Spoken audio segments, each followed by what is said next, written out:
firms may be small because they serve small markets. They're not going to be able to justify the investments in modern technologies, things like specialized machinery in a factory or specialized skills such as marketing or R&D or management skills, given their small scale.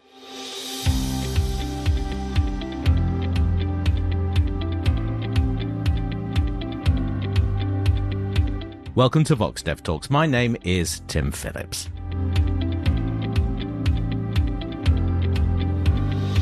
Small businesses in low, middle-income countries provide most of the employment, but they could provide many more jobs if the best of them could unlock their potential to grow.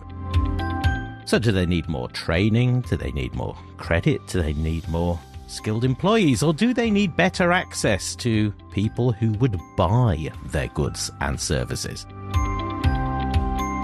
In the latest of our collaborations with JPEL to discuss their policy insights, I'm talking to David Atkin of MIT. He's also co-chair of JPEL's firms sector, about how we could do a better job of connecting firms and entrepreneurs to markets. David, welcome back to Vox Dev Talks.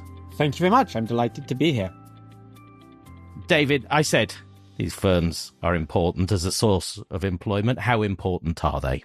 The answer is very. It's hard to measure some of these things, but the World Bank estimated that about 90% of all jobs come from private sector firms, broadly defined. And so, I think about firms and firm growth is really central to solving many of the key development problems. Okay, I'm going to ask you another question that's probably pretty hard to answer. How much additional economic growth could they deliver if they were more productive?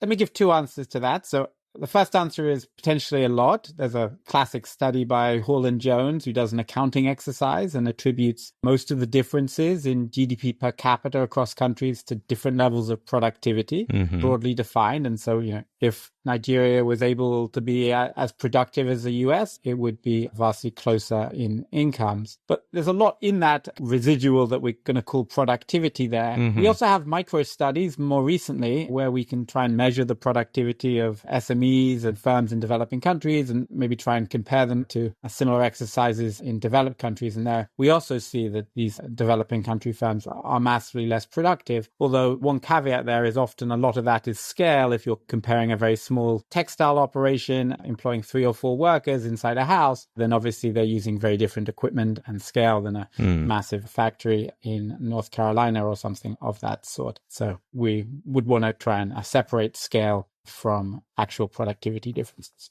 In helping these firms to be more productive, I mentioned policies that we discuss all the time on Vox Dev Talks, like provision of credit and skills training. That's not what we're talking about today, but how successful have these initiatives been in helping firms to become more successful? We have seen impacts for sure. Certain types of programs, certain contexts have been quite successful. But the overall takeaway has been that there has been a lot of heterogeneity and many programs haven't shown even short-term impacts on productivity and employment. And so it's an active area trying to work out how to do those programs better. I think what there's a broader consensus on is that the long-term impacts on firm growth, especially employment growth, have been pretty elusive from these types of policies. So I would say limited success. Okay, let's focus on what we are discussing today. What's the alternative, the market access explanation for why well-run firms in low middle-income countries are not more successful at the moment? I think there's, again, two ideas here. The first idea, which is maybe the basic logic, is that firms may be small because they serve small markets. And this means they're not going to be able to justify the investments in modern technologies, things like specialized machinery in a factory or specialized skills such as marketing or R&D or management skills, given their small scale. Here, there may be complementarities between what we were just speaking about, these supply-side interventions like credit and training, and demand-side ones like market access. So, for example, giving firms loans may have pretty low returns if they don't have the ability to expand the customer base, and so can't really justify buying that expensive machine. And so there we think that, maybe market access could make, say, microcredit policies more successful. Now, there's a second force at play here as well. an additional benefit that comes from greater market access, which is that knowledge and ideas may flow from the buyers and suppliers linked through greater market access. And there you may actually see productivity rise, and we'll see a further boost there through market access.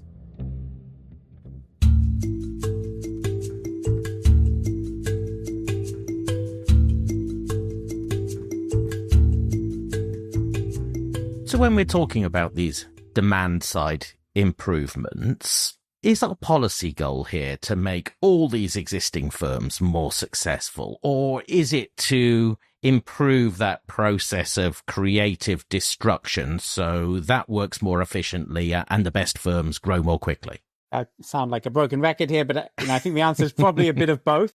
Some market access initiatives are simply kind of reducing the costs of reaching other markets. Okay, so this might be improving infrastructure, etc. And so this is going to lower the cost for any specific firm to sell goods and services in other markets.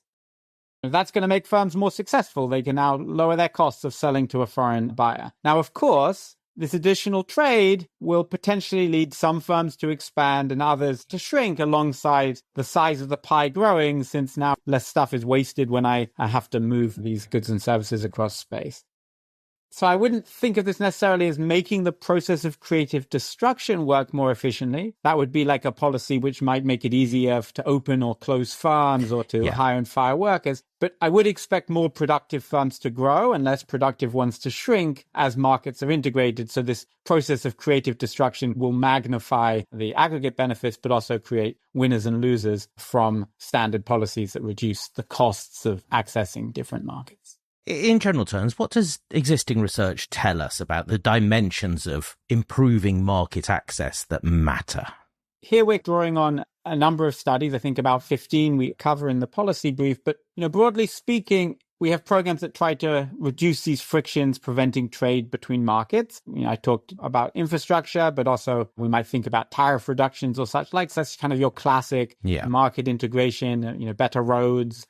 There, we don't have many randomized control trials, but we have a large body of reasonably rigorous empirical work. Then we have kind of a set of programs that try and reduce what we might call information frictions and or matching frictions. And so here we're thinking about firms who might struggle to find buyers, or they don't know where to look for those buyers, or they don't even know that their products could be sold profitably elsewhere. Here, we probably also want to lump in programs that are going to train firms on how to market or to sell abroad, or potentially even to sell domestically to big domestic buyers or the government, or programs that try and bring firms onto online platforms or to trade fairs. And here, of course, there's this distinction between, these programs they already knew about and knew how well they worked and chose not to do them. And then we're subsidizing them. And we think those gains might be more slight than if they didn't even know these types of programs existed, then the gains might be larger since they haven't already made a choice and not to do them.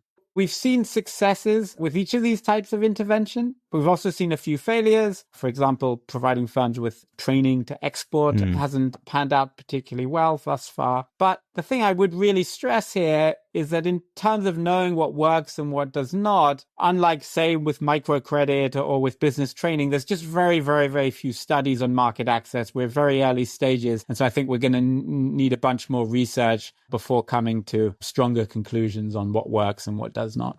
When we're talking about the markets to develop, given the constraints that you've already alluded to in domestic markets, what is it more important to develop? Is it to try and make the best of those domestic markets, or is it trying to help those firms to export? So here, I don't think the answer's so clear-cut. And of course, the world's a bigger market than any one country. Sure. And so that kind of makes the case for export markets. But it's also more costly to trade far away, to trade across countries. And so, everything else equal, a firm in, say, the second biggest city in Burundi is at a much bigger cost advantage if they try and sell their goods in Mongolia than in the biggest city in Burundi. And so there's just likely to be far less trade if you're trying to trade at long distances. And if there's less trade, there's going to be smaller gains from that trade. That's the side where, maybe we should start with nearby markets rather than start trying to sell these goods at long distances. Now, All of that said, these export markets may be much larger. And if we're talking about a firm who already is very successful selling domestically, then maybe their only option is to start selling abroad. They've already sold all of this type of product that Burundi is willing to buy, and now they need to start looking to other markets. And the second thing, as I and others have documented, we also think that there's the potential for learning to occur, for knowledge flows to occur when you sell products to more sophisticated buyers than you, or sophisticated buyers more generally. And so this is going to provide that additional bump as productivity is going to go up beyond any scale effects. And here we think that mechanism is particularly relevant when poor countries are selling to richer countries, or when local firms are selling to multinationals. But there may also be similar types of effects. If I'm a rural Indian firm and we manage to provide market access to Bombay, there may also be these types of knowledge flows domestically as well. But that would be the case where we think selling to richer countries might be particularly beneficial. You mentioned teaching firms how to export. The track record on that is not great from existing policy interventions. What's working and, importantly in this case, what's not working? We're extrapolating from a small number of studies, but we have a couple of training initiatives where owners and managers were giving information about how to export and their skills were improved. And here we didn't see a lot of action. That's in Vietnam and Colombia. Only maybe the largest firms in Vietnam did we see any impacts, and nothing in Colombia. Where we've seen a little more success is when these export promotion programs essentially work with larger firms who may already have the abilities to export, and those larger firms or intermediaries bring in many smaller firms as suppliers to them. I have a study in Egypt which operated through that channel, and there's a nice study in Vietnam showing that training firms together with the exporters was more likely to lead to sales and sustained exports. Is it also the case that perhaps the entrepreneurs, even successful entrepreneurs in the markets that we're talking about, maybe aren't so skilled in marketing or don't put so much resource into marketing? If that's the case, can we intervene to help? So here the results are much more positive. There's some nice RCTs in South Africa, Nigeria, and Liberia, all pointing in the same direction, that many firms lack marketing skills, and there may be higher returns or equally high returns to training firms in marketing, as in kind of financial skills or productivity enhancing skills. And there's this nice paper in Nigeria showing that there are real benefits to bringing in outside marketing skills in order to boost sales for your firm as well. So I think it's a very promising area where these types of interventions can be rolled out either alongside existing training or as complements to various firm level assistance programs or credit programs. One innovation of the last decade that we have high hopes for were digital platforms, something like AliExpress, for example, which exposes a lot of small firms in developing markets to potential buyers overseas. What's the record on that? Do we have evidence that these sort of platforms are helping small firms to find new customers? An excellent question. The huge promise of these platforms was that it's extremely cheap for a company to get on these platforms. They upload a bit of information, they sign up, and the platform facilitates a lot of the difficulties that a firm would normally face in matching with a foreign buyer. But those benefits have a flip side, which is there's so many sellers now on these platforms that it's really hard to make yourself visible to the consumer who's looking for a particular product. That's what this early research on AliExpress has shown, is that these algorithms they're using are placing high weight on past performance and volumes, etc. Breaking into these platforms is still very difficult, even if I do have an opportunity to sign up from a rural African village and get on these platforms. Building up a big business through them is more difficult.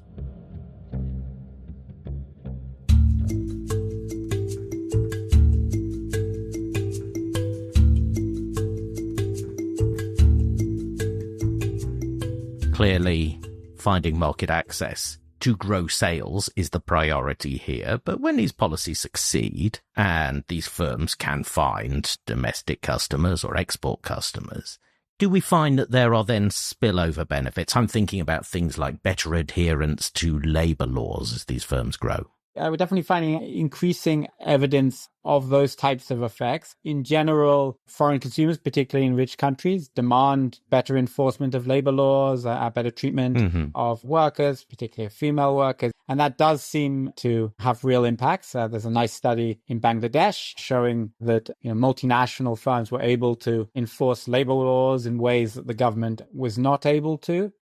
We also have quasi-experimental evidence from Myanmar, looking at what happened with the surge in export opportunities to Japan in that case. And we see better safety records within firms, as well as improvements in female empowerment, reductions in domestic violence as well in those contexts. So I think there's really a potential to really improve the lot of the workers employed in those particular firms as a result of expansion of exports, particularly to these high income markets where the consumers are demanding these types of actions at firms.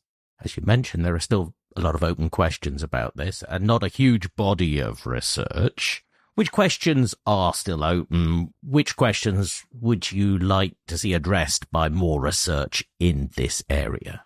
So as you said, there's a lot more to do. And I think in all of these areas, more evidence needed. In the same way that we've learned a lot about what type of training programs work best and in what contexts, that work hasn't been done, certainly not to the same degree with these types of market access initiatives. And there we might be asking what types of organizations, what types of programs are best suited to provide this assistance, what types of firms to target, and thinking about digital platforms or government procurement systems or access to infrastructure. How might these be leveraged in particular to help marginalized groups, for example? And from a more theoretical bent and also very important for policy, I think a kind of big question in the back here is it's all well and good us helping a particular firms and their market access improves and they benefit. But as we discussed earlier, some of those gains come at the expense of firms elsewhere.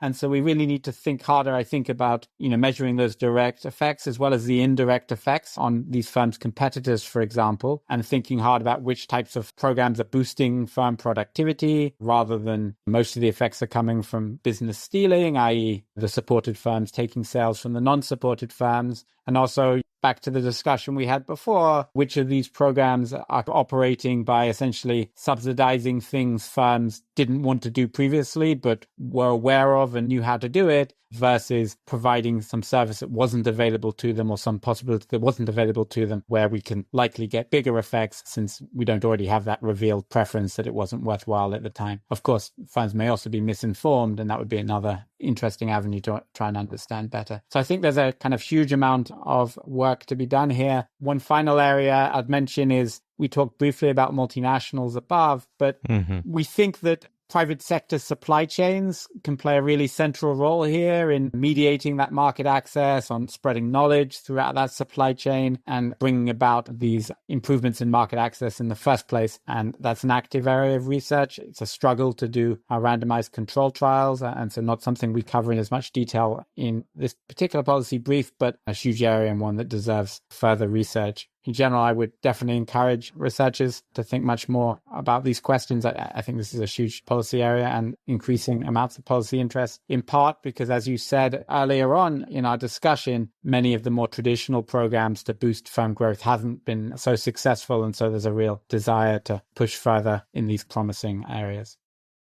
Important open questions and really interesting evidence that we have so far. David, thanks for talking about it today. Wonderful, and thank you for having me on.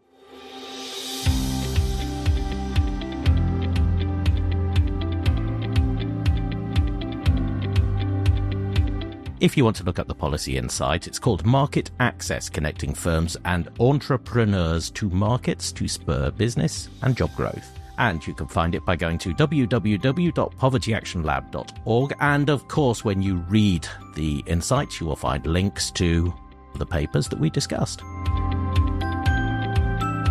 This has been a VoxDev Talk, the best way to make sure you don't miss an episode. Subscribe. You'll find us wherever you get your podcast. Our past episodes, as always, are at voxdev.org. If you like what you're hearing, please tell someone else today about VoxDev Talks, and then they get to hear discussions like this.